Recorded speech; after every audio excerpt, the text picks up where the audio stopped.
Hello and welcome back to Bible Wits Bible Corner.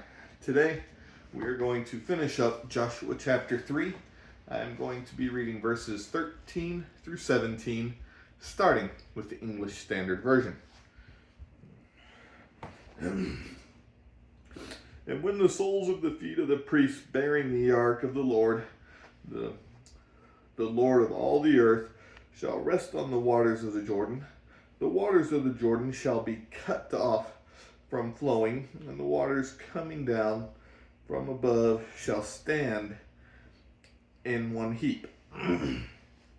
So when the people set out from their tents to pass over the Jordan, the priests bearing the ark of the covenant before the people, as soon as those bearing the ark had come as far as the Jordan, and the feet of the priests bearing the ark were dipped in the brink of the water. Now the Jordan overflows all its banks throughout the time of the harvest. The waters coming down from above stood and rose up in a heap very far away at Adam, the city that is beside Zarethan. And those following down towards the sea of Arabah, the salt sea, were completely cut off. And the people passed over opposite Jericho. Now the priests bearing the ark of the covenant of the Lord stood firmly on the dry ground in the midst of the Jordan, and all of Israel was passing over on dry ground until the nation finished passing over the Jordan. All right. New Century Version. The priests will carry the ark of the Lord, the master of the whole world, into the Jordan ahead of you. When they step into the water, it will stop. The river will stop flowing and will stand up in a heap.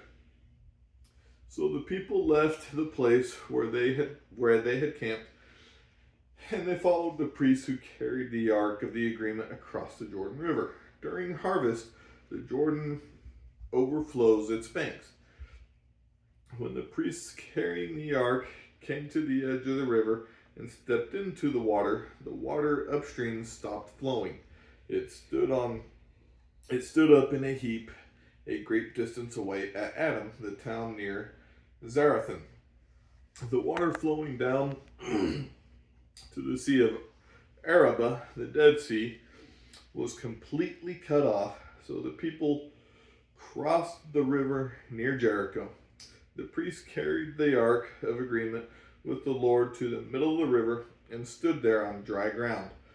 They waited there while the people of Israel walked across the Jordan River on dry land. Okay, a couple of things I want to point out here. So the first thing I want to point out is this river was cut off.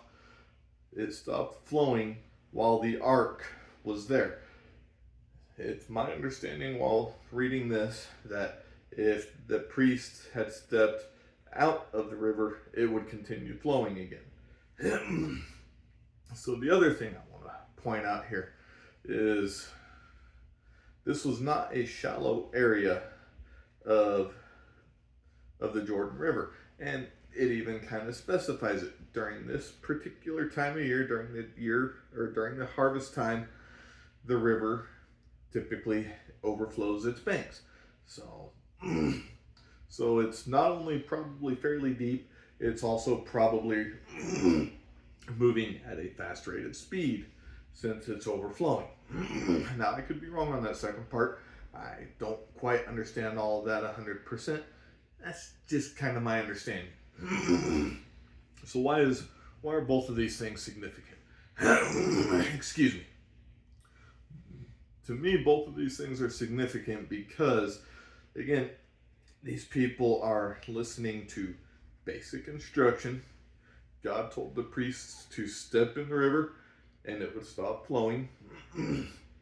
While the ark is in the river, it will not flow. So the priests did that, and the people kept passing by until the last Israelite came through, and then the ark left on the other side towards Jericho. So basic instruction is one thing. The other thing as to why this is important, at least what I would think it's important, is a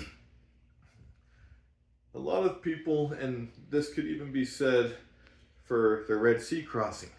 Well, they just picked either a very dry time of year where it was super shallow, or they just picked a shallow area altogether. No.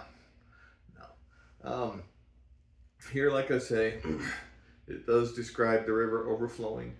With the Red Sea crossing, you can go back and look, and you can see that, yes, the area that they did cross was technically a shallow area, but even at the bottom of that area, it was still 900 feet below sea level.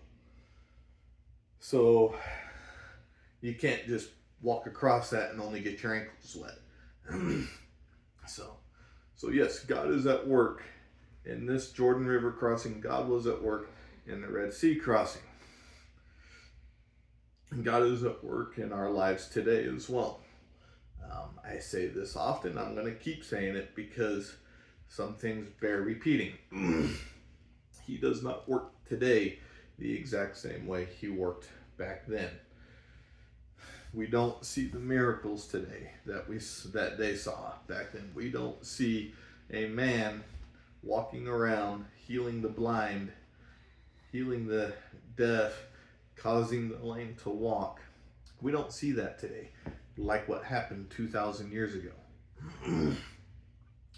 What we do see today is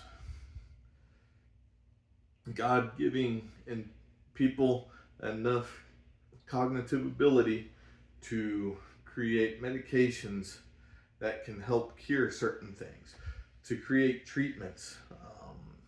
I'm going to use a treatment that's kind of close to me, and that is dialysis. I am not personally on dialysis, but that is a treatment that can help keep the kidneys somewhat functioning to help prolong life.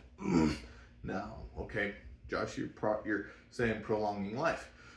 Does that mean we can live longer than what God tells us we can live? Absolutely not.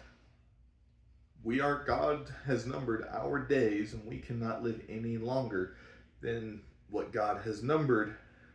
It's just these new medical advancements can help us get to that number. So, trust in God. Don't deviate from the plan that he has given you. I hope you find encouragement in this, and I hope you have a wonderful, God-centered day. Bye.